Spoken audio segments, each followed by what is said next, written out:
the dark is coming. We are all open our eyes, we are all open our heart, we are all open our mind under the same sky. Not only one in blood and land, not only one on skin's color and language. We have one spirit, we are one in struggle. Let's reach our dream together.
Good evening, everyone. My name is Micaela Milian, or Mika, and I am from ESME Philippines, and I will be your host for today's webinar.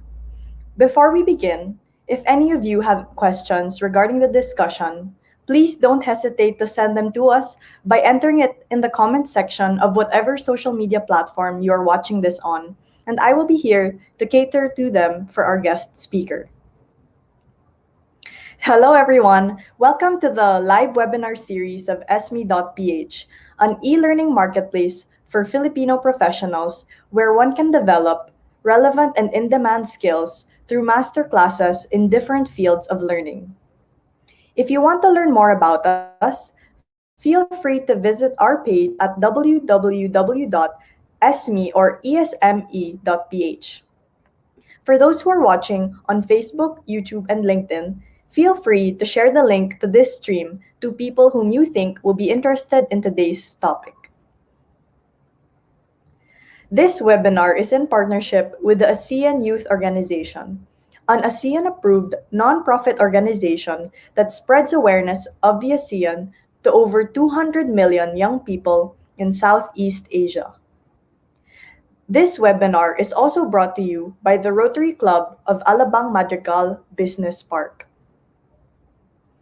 So, our topic for today is all about how to make a scalable and investor-ready company.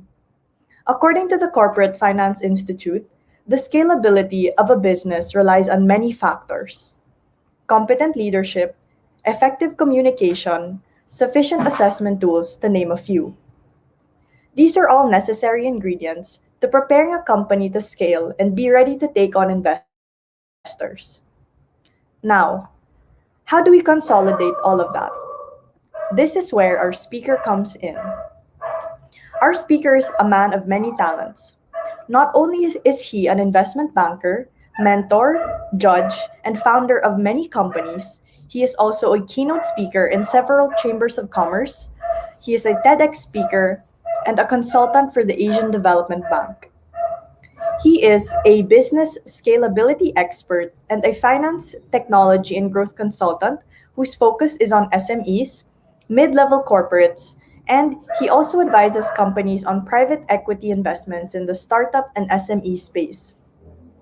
Created in 1998, our speaker is currently the CEO and founder of Virtualinfocom, one of India's first game development and VR app development companies. Ladies and gentlemen, let us all welcome Mr. Arijit Bhattacharyya.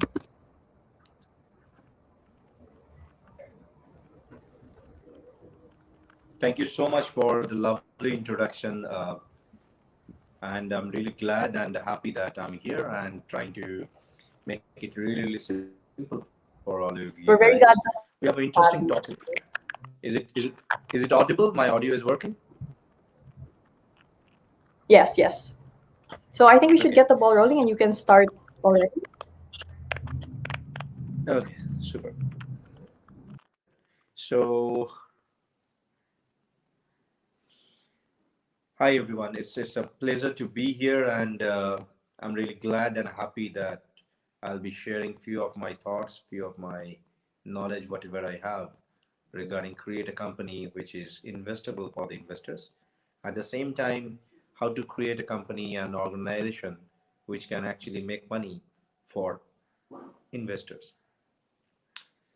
Let me give you a brief background. The way I started my journey, I started back in 98. I was 17 years old then, and I had a deep passion to start something on animation, game development, and of course, latest generation technology. On those days, to be very honest, if you really wanted to surf internet, there were very limited number of websites available. And regarding browser, we used to use Internet Explorer as a browser. For operating system, it was Windows 98 as a version, and before that, it was Windows 95. So I started with Windows 95 as an OS, and along with few of the Unix operating system that we had. While starting my journey, I realized that there is no ecosystem that exists to support entrepreneurs, and the very term entrepreneur was actually totally new on those times. So whatever I have learned, my learning actually for last 22 and a half years goes mainly on market experience and working with multiple number of corporates and creating several global companies. So at the moment, I run an investment banking company based out of India called Entrepreneur Space, which really caters on M&A, merger acquisitions, and raising funds for SMEs, startups. It goes with seed level, growth level, and scale up level. And I run another organization which is based out of Australia, and it's in Sydney. And that organization is basically working on mainly investment banking with two of my beautiful partners. And apart from that fact, I run a few other organizations, invested in quite a few organizations so that they can grow. And whatever I did out of giving back to the community. It was not at all started as a business of investment banking business. It all started with a passion to give back to the community itself, to give back to the world itself. So whoever came in front of me, they say that, hey, you know what, I started my venture. So I don't know how to do it, how to run it, how to execute things. I felt that this was me a couple of years back, who never had any kind of clue. So slowly I started helping people, and that became a very term called mentoring. And of course, when you mentor people, you need to handhold people. So that's how I have been giving a lot of market connect, a lot of network of mine, whatever small and big I did. And this incident I'm sharing, like 16 years back, I started mentoring people globally. Of course, that started with my own country, India, and slowly I started exploring Asian market. So the next country I started mentoring is mainly in Thailand. Slowly that became US market. That slowly expanded into Australia, expanded into Europe. So right now I'm pretty well connected with 90 plus countries with very closed door communities, working very closely with global banks, working very closely with global leaders. Uh, Consultants, banks, incubation center, innovation centers, co-working places. I'm in board of several different incubation centers. I try to help them how to raise fund and how to materialize their incubatees and grow. So I'm advisor and mentor to India's one of the finest and largest incubation center called IIMC. I try to help the local ecosystem. Along with that, we have a beautiful team of global team, which we call as international business developer. We have existence into 7 different countries at the moment, wherein we are trying to create ecosystem of good people who will be giving back to the community. So let me come back to the original topic. The topic was actually how to create a sellable company. The reason I'm giving the all these histories and geography because so that you can understand me, the perspective that I want to share. I'm not at all going to talk anything about theoretical aspect because fundraising or creating fundable company is not theory. It's all about science and art. It's all about the real market knowledge. It's not about how good I speak. It's about how scientific you are when you are actually making your company investable. So how will you do it? Let me go step by step. On company formation, you may have idea and you feel that uh, I think this is okay if I go step by step. It will help you to understand things. And in the chat box, please feel free to ask me questions. Feel free to tell me that if I'm really going very fast, then I'll slow down. Okay, so when you start, usually as a startup, you have a lot of passion, you have great ideas, beautiful dreams that you'll be probably solving some issue in the world, probably you'll be making some money. Everything is taken for granted, all great. But when you talk about fundable company, investable company, if you really want to create your startup as an investable farm, my suggestion, the first one would be create a great team. If you are a solo entrepreneur, which we call as a solopreneur, it's really hard to fetch any kind of angel investor. Any angel investor would look for how good is your team, who are there in your board, who is there in your advisory council, probably if you have a product, if the product is scalable, or if the product is right now doing some kind of selling or not. So the first point you need is a good team. Now, who is a good team? Your employees are not your teammates. Those are employees. They are getting paid to do your work. Okay. So whoever is getting payment and doing their own stuff is not the team. The team is the one who is trying to back up you, save you from the dangers, probably give you some amount of support, which can actually grow your company. Okay. Now that team can be a very small one. It can be a 3 people team. It can be a 4 people team. It can be a 10 people team. Doesn't matter. But team strength should be complementary to each other. For a tips, if you are very good in marketing, you need someone on board who is really great in finance, right? You can rely on that gentleman or maybe that lady. Okay. Now, if you are really great as a founder, if you're really great in maybe arts, perfectly fine. Get someone on board who can actually understand the money part of it. So every business, whenever you start, every business, every entrepreneur actually ride on a tiger. It's a journey, okay?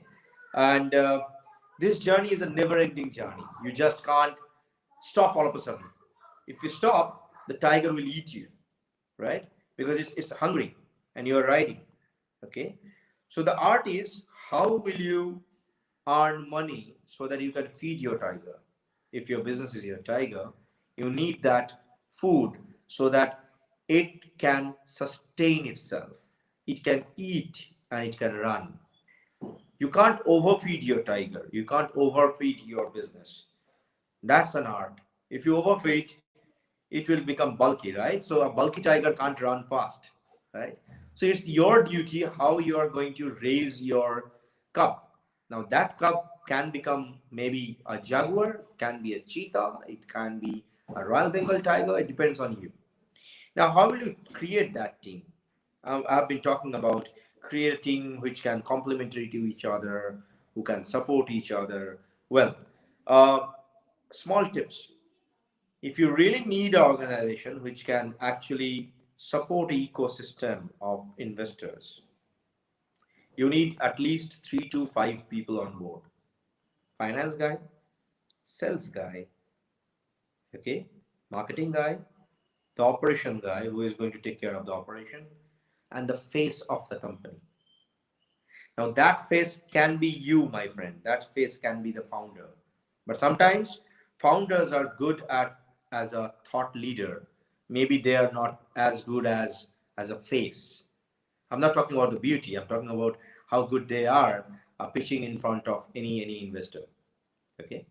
So if you don't have that capability, it doesn't matter. Get someone on board who can actually do awesome in presentations. If you have that 5 people team, the next thing that you need is a pitch deck, and you need an option so that the investor can hop in and he can or she can invest in your company. When you create a company structure from the very beginning, if you have a structure like, okay, you know what, principally I am totally okay to dilute 25% of my stake. If you have that kind of mindset, you put an option while creating the company that rest of the other teammates, the directors, the board of directors, they're getting probably 10% each. It can be 5% each. But if it is 10% each and you as a founder, you are getting probably 30%. So that becomes your 50 plus 30, 80%. So 80% you reserve in the company. 20% you are willing to dilute to the next investor. If you have that structure, try to maintain a lower equity dilution in the initial phase. Get someone on board who is a seed level investor.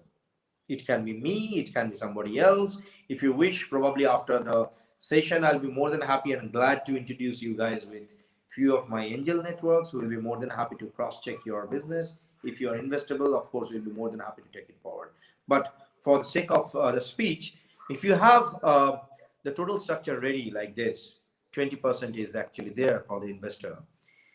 The tips and the suggestion would be initially try to dilute less amount of money, less amount of equity. Get someone on board who is from the similar same kind of business.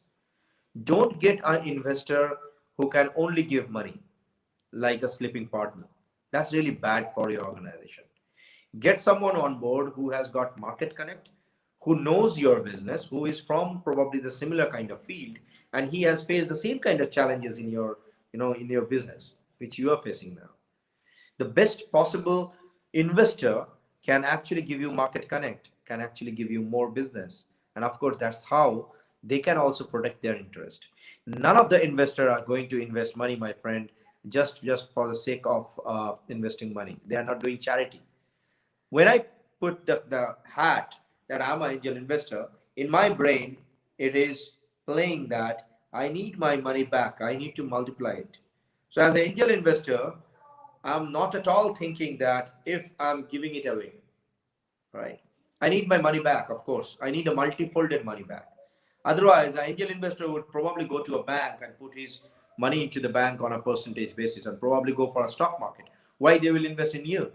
The only reason is if they have $100 in their pocket, they will invest probably $20 into different startups. So that becomes 5 different startups, and probably they'll get one success so that their total investment comes in a multi-fold, probably $200. So they are looking for you, who is probably a potential unicorn for them, so that you can make money for them as well as for yourself. So A money-minded angel investor who is willing to give his network and time and probably his own expertise is a winner for you as well as for him. So how will you get that, those kind of investors? Of course, there are forums, there are portals, there are clubs, there are associations wherein probably you can pitch your idea, you can talk to those gentlemen, probably you can talk to the fund manager and maybe they can give you a grant and access. Probably you can talk to the investment bankers. They can, of course, help you to get in touch with all those investors. Now, when you talk about investable company, if I may move from startup stage, I was actually talking about startup stage. Let me move a little bit from startup stage to probably a scale up stage. Say, for the example, you are running your company for last 5 years and you are looking for business expansion.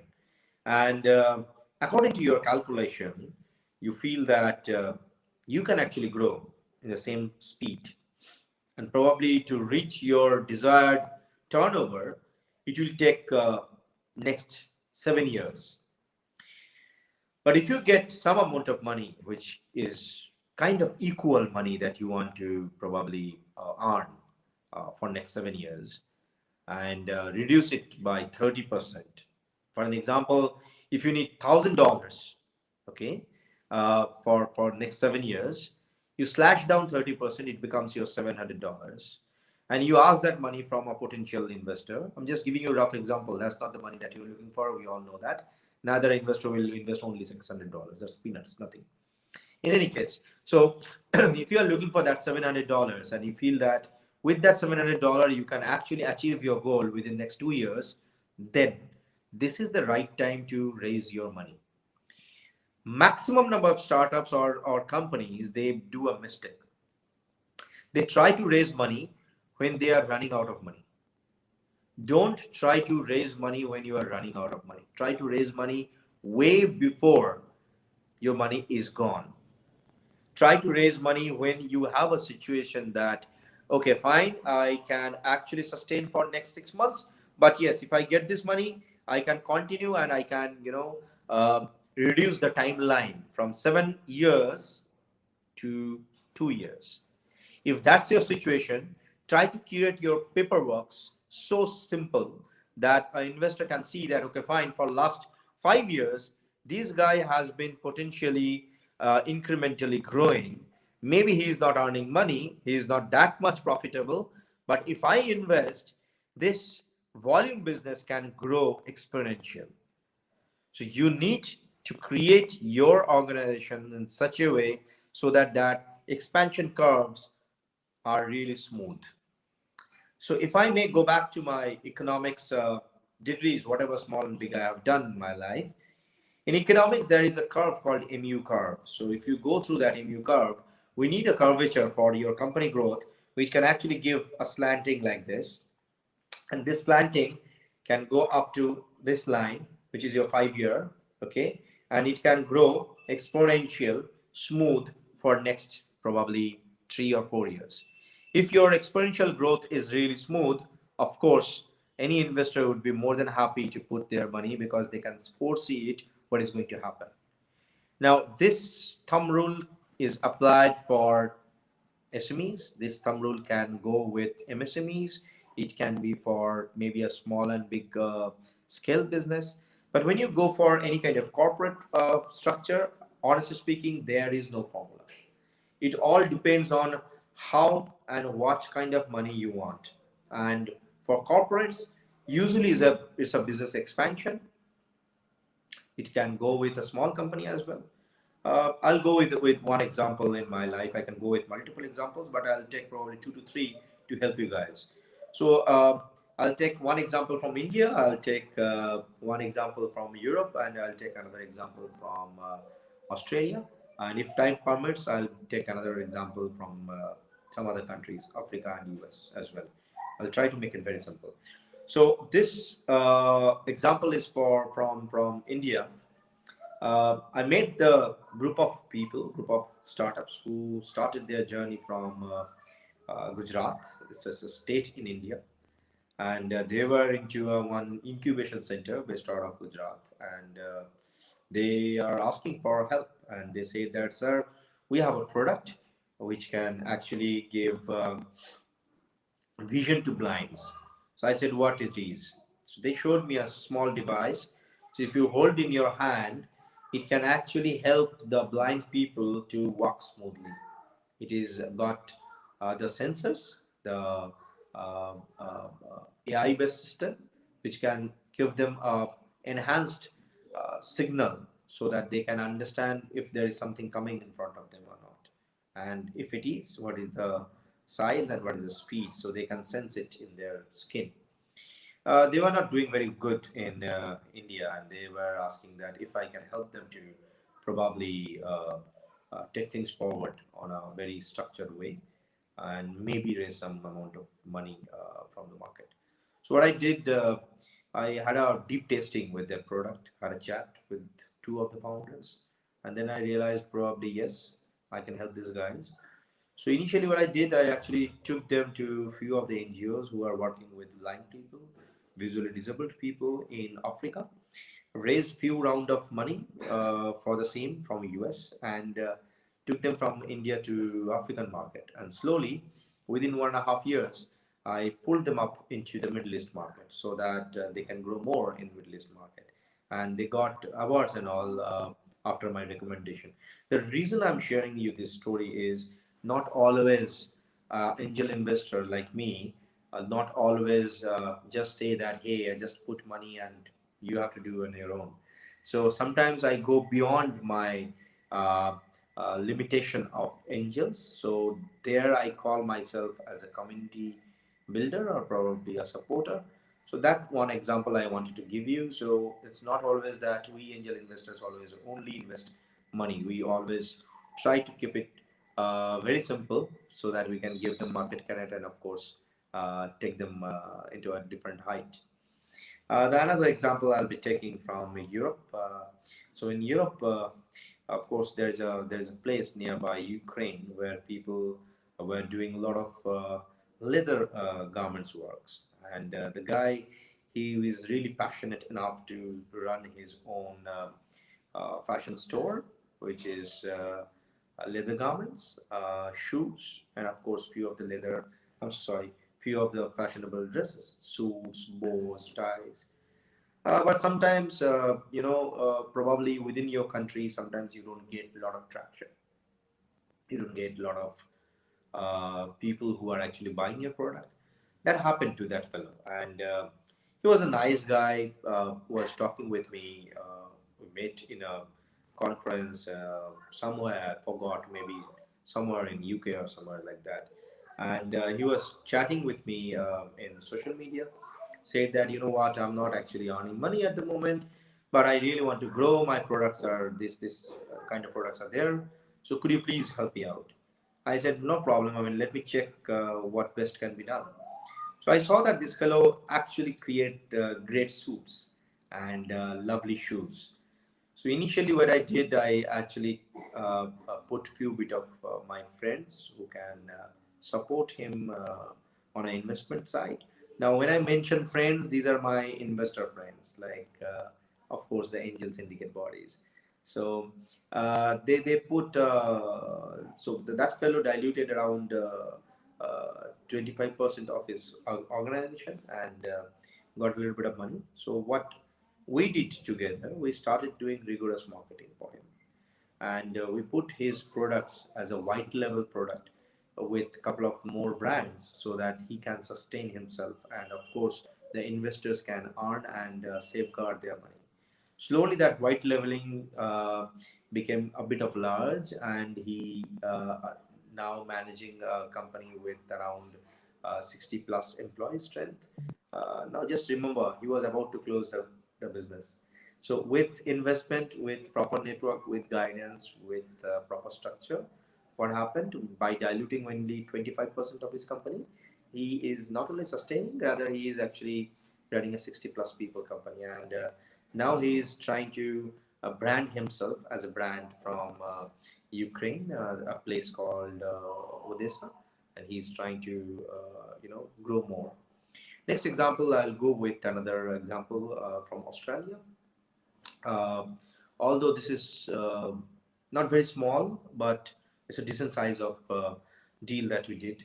So there was a guy who wanted to start something on alternative power, on electric run battery for cars. He wanted to set up a factory, and that fellow is really, really good fellow, and he wanted to start his own factory over here in Asian continent. And what we did, we found land for him, and of course, few bit of investment from few of the banks, so that he can get the loan and start his factory.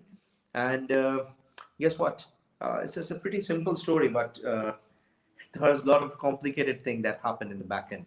The reason I wanted to share this is I'll explain it. So what happened? I'll tell you first.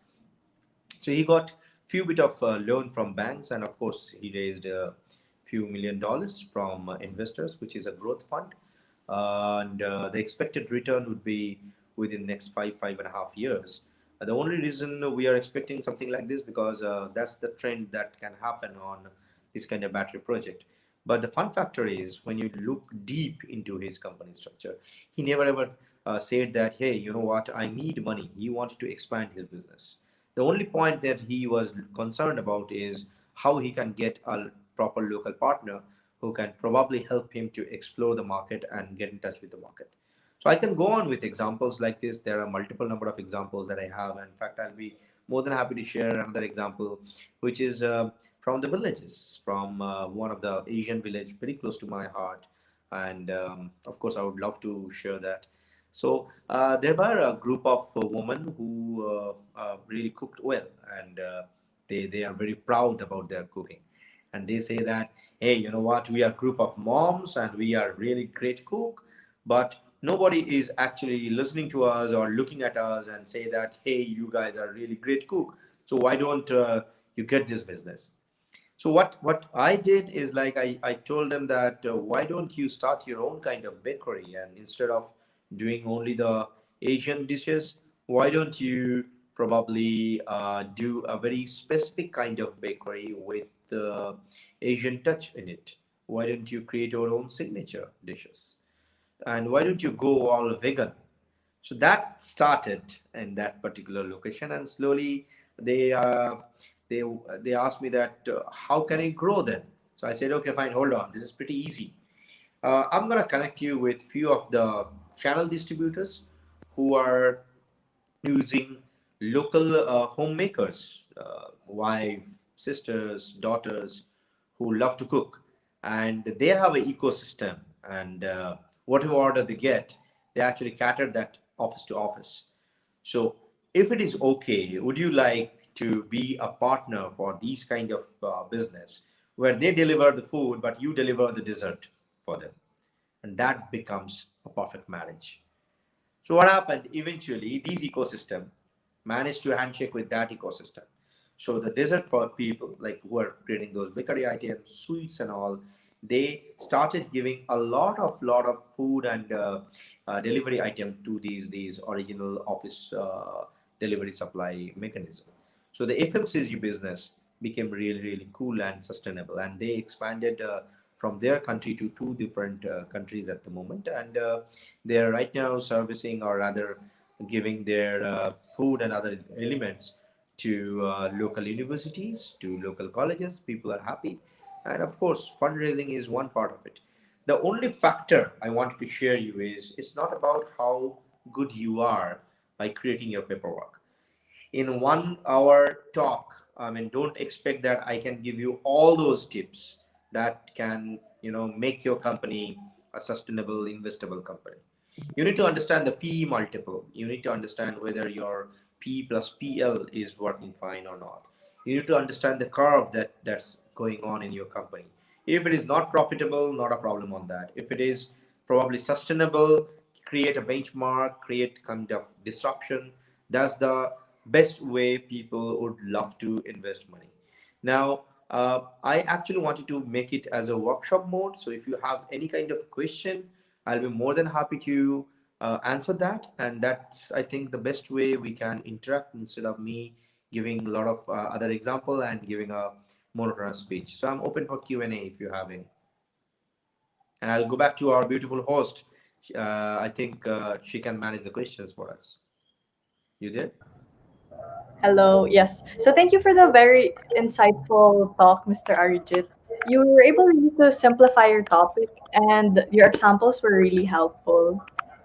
So I think the first question would be, what is the first piece of advice or the first step that you would advise a company to take if they wanted to scale and get investors? What's the most crucial thing that you think entrepreneurs need to know?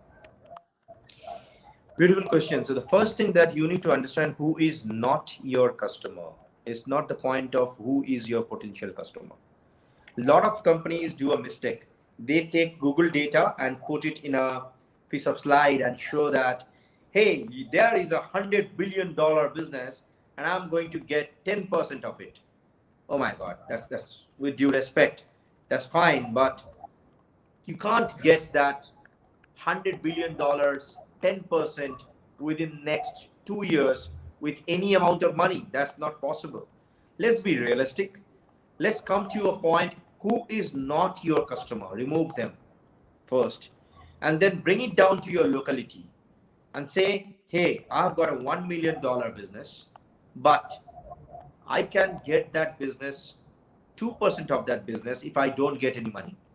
But if I have money, I can get probably 5% to 7% of that business. If that's your situation, that's the best tip for you. Are you really gonna do it? 2%?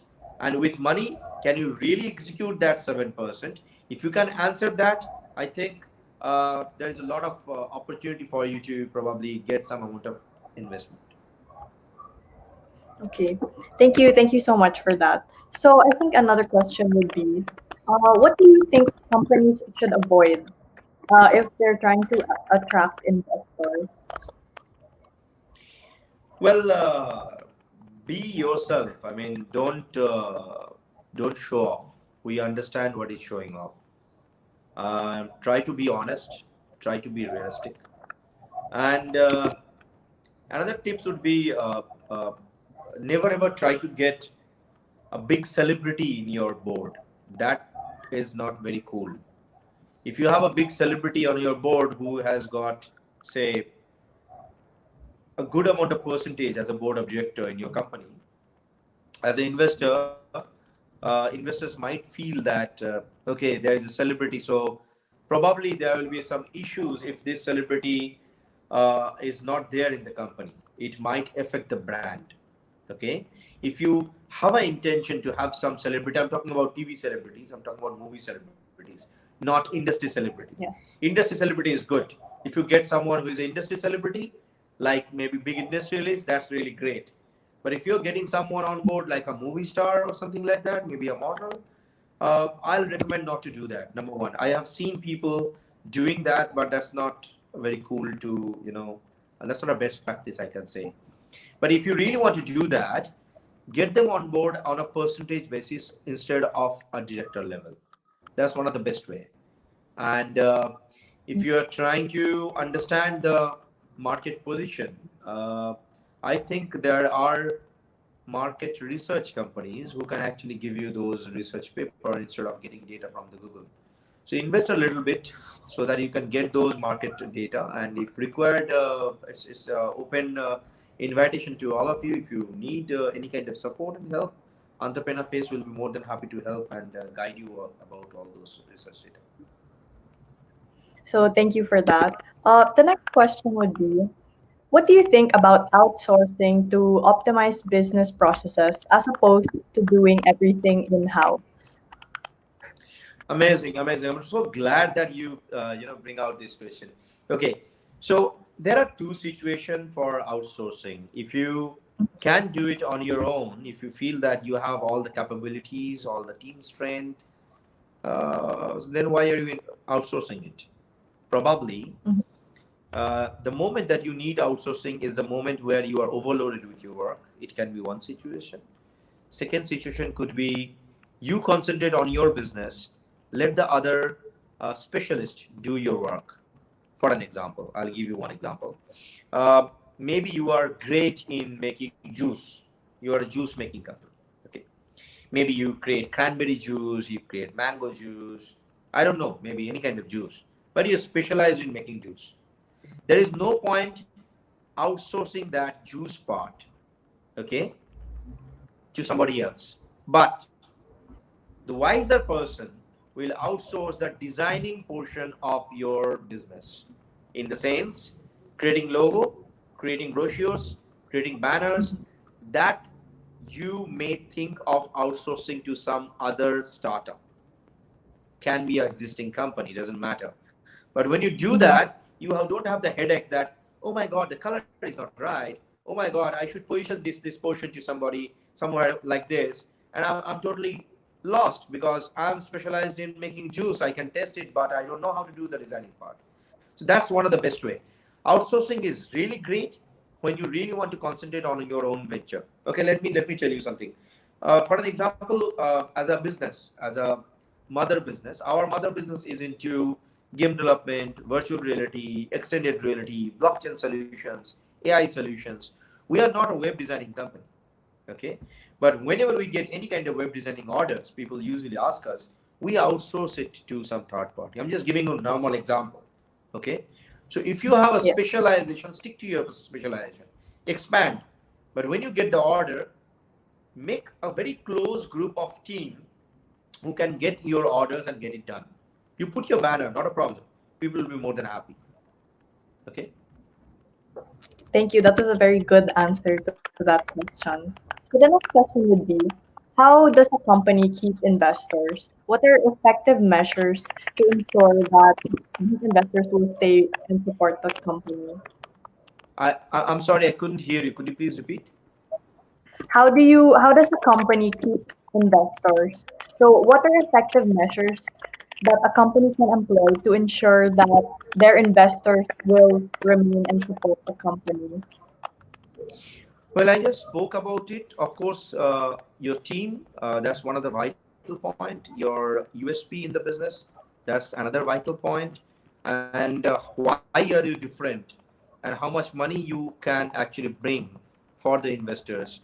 These are the key factors. And of course, the market demand, which is happening Mhm. at the moment. And uh, probably in future, what will be the market that you can grab, maybe next 5 years projection. So this is pretty important to create a 5 years projection plan for your venture. Okay. Thank you very much for that. So the last question that we have is, how important do you think automation is in creating a company that is scalable and investor ready? Could you repeat? I'm really sorry, I can't hear you. Uh, what do you think the role of automation plays in creating a company that is scalable and investor ready? What is the role of automatic? What? Automation. Okay, what is the role of automation? Okay, okay, fine. Well, automation is really great. I mean, it's a great way of scaling up any kind of company. So if the question is if automation is a driving factor for investment, well, the answer is yes. If you have an automated system, automation can enhance your productivity.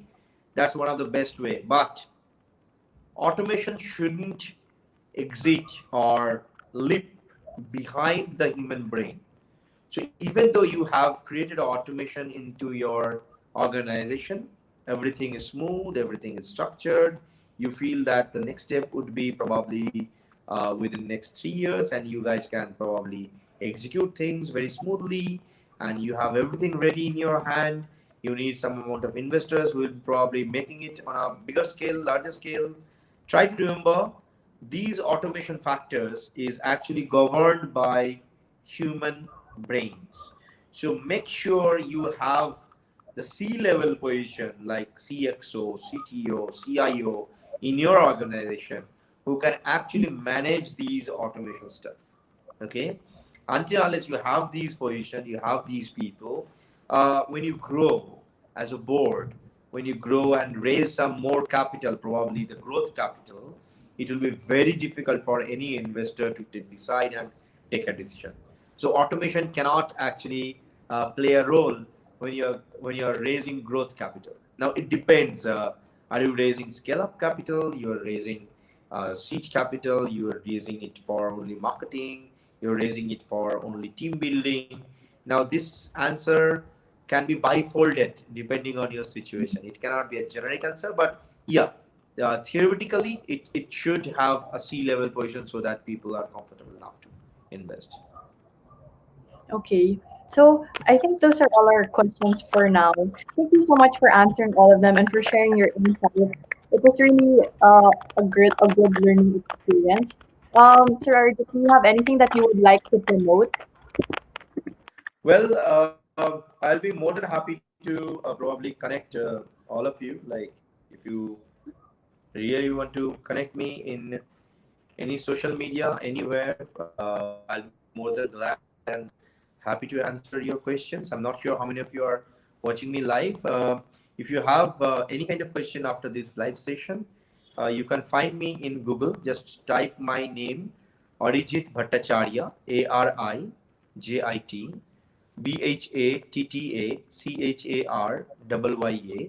You can get my website. You can get my social links. I'm totally active in Instagram and Twitter.